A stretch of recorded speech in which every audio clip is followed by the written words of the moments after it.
true story of Jan Martinborough, who came out of nowhere, dreamed big enough, and came through with it. This is Jan Martinborough, and he is a young British race car driver. My obsession as a child was to become a racing driver. He had no understanding of the racing world apart from a video game. I started playing Gran Turismo on the PlayStation. And then when I was 19, I remember seeing it on a normal TV advert, GT Academy, a chance to become a professional racing driver for Nissan.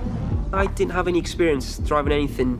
And then 8 months later, I'm driving this car at 140 miles an hour. He's sitting on a couch playing a video game, and he winds up becoming a great race car driver.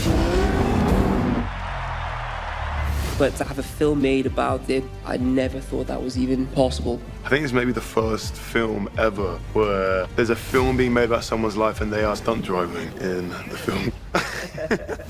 Arriving on set, it's very surreal. The scale and the attention to detail in the car, it blew my mind.